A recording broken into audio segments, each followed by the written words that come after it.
She sent a message, heading out on a spontaneous getaway with my former boyfriend. Try not to feel envious. I responded, absolutely not. Then I gathered every gown, handbag, and pair of heels she possessed, placed them carefully into cartons, and left them at her ex's front door. When she returned, she at last understood that this place was no longer her residence. The message that shattered my 3-year relationship came on a Thursday afternoon. It was a brilliantly crafted blend of indirect aggression and outright boldness, a small but devastating bomb of disregard. I was in my garage workshop, smoothing a section of salvaged walnut covered in fine dust. My phone vibrated on the counter. It was from my girlfriend, Sophia. It said, heading out on a spontaneous getaway with my former boyfriend. Try not to feel envious.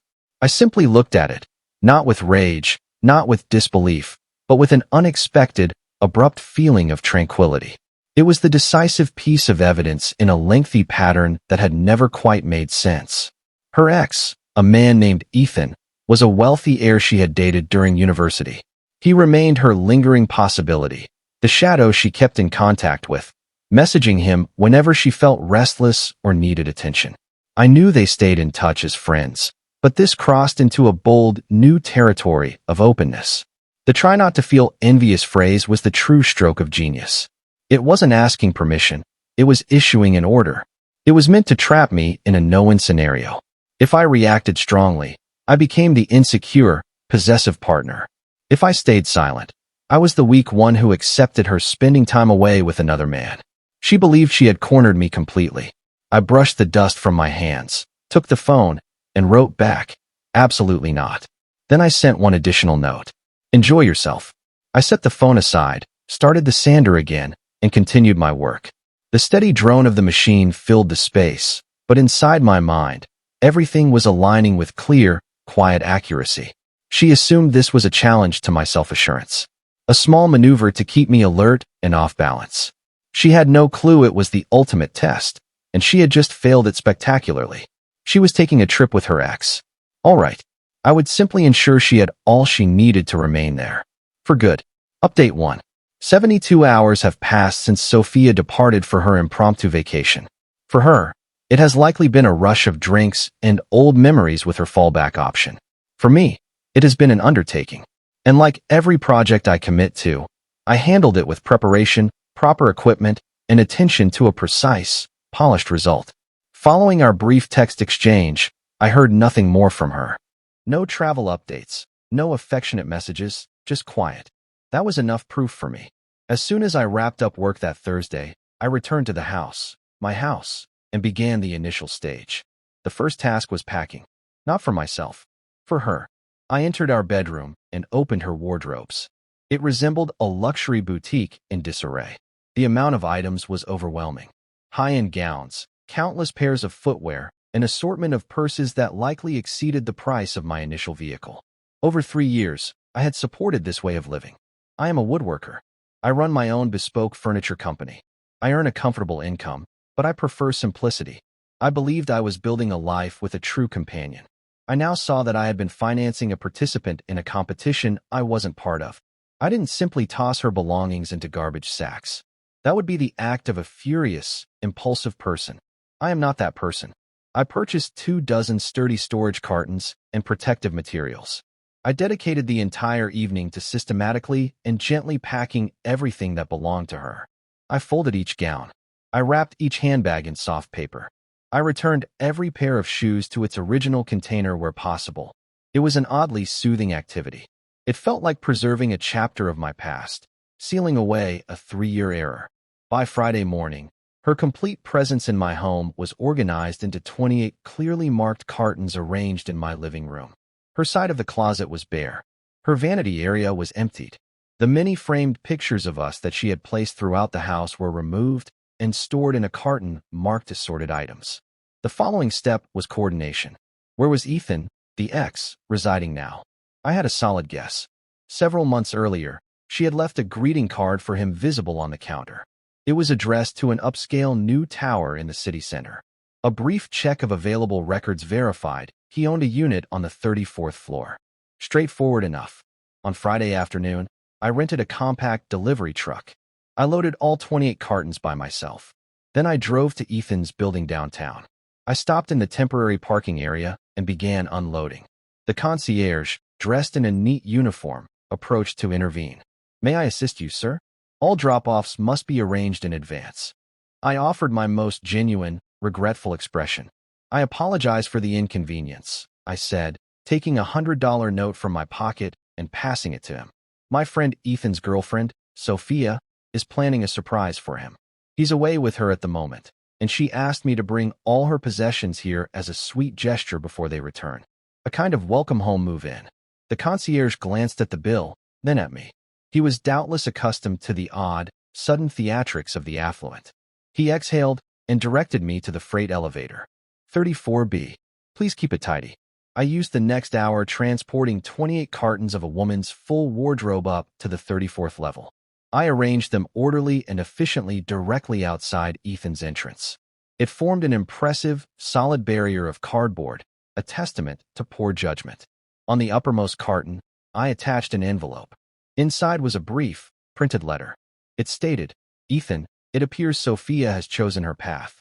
I strongly believe in stepping aside for genuine connection. She belongs to you now. I have conveniently delivered her items to her updated residence. Best wishes, the former partner you never needed to concern yourself with." I captured a photo of the arrangement on my phone. The stack of cartons, the elegant contemporary corridor, the unit number 34B on the door. It was striking. I returned home, dropped off the truck, and entered my now remarkably serene and uncluttered house. I passed the remainder of Friday tidying up. I replaced the bed linens. I repositioned the living room pieces to suit my own preferences. It was as if I was reclaiming my personal environment, my individual existence. On Saturday, I had every lock on the house replaced. I additionally added a fresh security setup with a camera doorbell. Then I contacted my younger sister, Emma. She's a nurse who recently completed her training and was beginning a position at a local hospital. She had been in a small, unpleasant apartment far away, worried about the drive and attempting to build savings. "Hello," I told her. "I have an offer for you. My guest room is now indefinitely open. Come live here. Stay without rent for a year. Build your reserves. Establish yourself. The house is as much yours as mine. Just contribute to utilities." She assumed it was a prank. When she saw I meant it, she became emotional. She arrived that afternoon with a vehicle full of her belongings. Watching her so joyful, so eased in the area that had lately caused me tension and lack of respect, it was like a profound, refreshing inhale. So, while Sophia is away on her brief romantic escape, believing she controls the situation, her whole world has been carefully disassembled and redirected. She remains unaware. Her key won't function. Her wardrobe is missing, and her role in my home has promptly been occupied by someone truly worthy of it. She is scheduled to arrive back tomorrow evening. I have already sent her the image of the cartons with a brief note. "Appears your shipment has been received." Her phone has remained quiet since then. The quiet of someone who has just recognized they committed a devastating, irreversible error. Final update.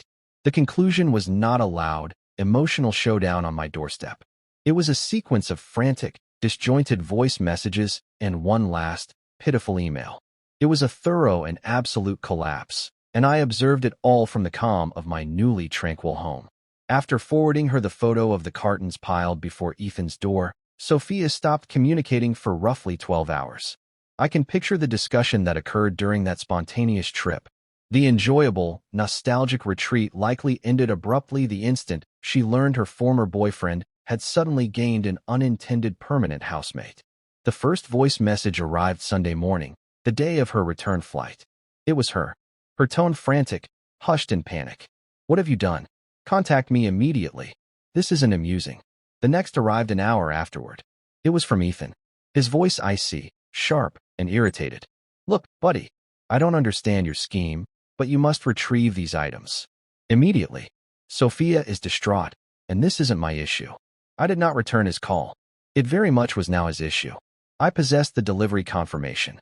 From a shared acquaintance I spoke with later, the trip concluded with Ethan placing her in a taxi to the airport and instructing her to delete his contact.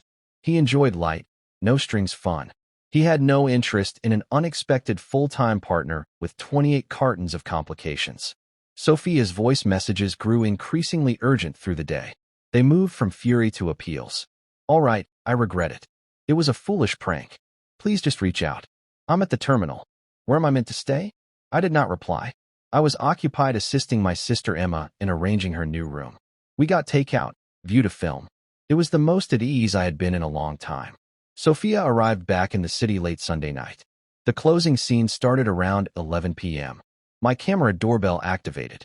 It showed her on the porch, attempting her old key in the updated lock. I observed on my phone as her bewilderment shifted to alarm. She began pounding on the door. I allowed it to continue briefly before speaking through the speaker. May I assist you? Her gaze shot to the lens. Alex, open the door. What's happening? My key isn't working. This isn't your home any longer, Sophia, I replied, my tone steady and distinct via the device. You no longer reside here. What do you mean? Everything of mine is missing. You can't simply evict me, she shouted. I didn't evict you, I explained. I merely assisted with your relocation. You indicated clearly you preferred to be with Ethan. I helped deliver your possessions so you could begin your fresh start together. It felt like the considerate approach. The unyielding reasoning of it appeared to shatter her. She stood frozen, silent. Just then, the porch illumination brightened, and my sister Emma, roused by the disturbance, cracked open the door. She was in sleepwear and appeared puzzled. Is something wrong out here? She inquired. Sophia stared at her, a pleasant, warm-looking young woman in the entrance of what had been her home. She wasn't a love interest, but something more damaging. She was my relative. She demonstrated that the position Sophia had held in my world wasn't merely vacant. It had been taken by someone who truly fit. The successor was already settled. Emma, unaware of Sophia's identity, offered a brief, uncertain gesture and shut the door. That was the decisive strike. Sophia stopped shouting. She simply deflated. She lowered herself onto the porch steps and began crying. Not furious sobs, but the defeated, despairing kind of someone who has forfeited everything and recognizes it's entirely their fault. I observed for a moment, and I experienced nothing. No sympathy, no triumph. Only resolution. She finally departed. The following morning brought a lengthy, chaotic email. It was a sad combination of regrets, blame, and pleas. She claimed she had no place to stay, that her acquaintances refused to help, that she was in a budget inn. She requested to return, even temporarily, until she stabilized. She vowed improvement. I responded with one line. Your decisions are no longer my concern. Then I set up a rule to route any further messages from her straight to deleted items. I blocked her contact. I removed her from my world as thoroughly as I had cleared her from my house. My days are peaceful now. My sister is flourishing in her new role. The house feels like a true residence, not a display. I have been dedicating more hours in my workshop, creating items that are sturdy and authentic, designed to endure. Sophia sought to challenge our relationship. She wanted to discover my limits. She learned them. She traveled far to join her ex, only to realize he had no interest in her. And she returned far, only to find I had no interest either. She is precisely where she aimed to be, able to pursue anything, with anyone. It simply happens that without someone or somewhere to return to, that liberty resembles having nothing at all.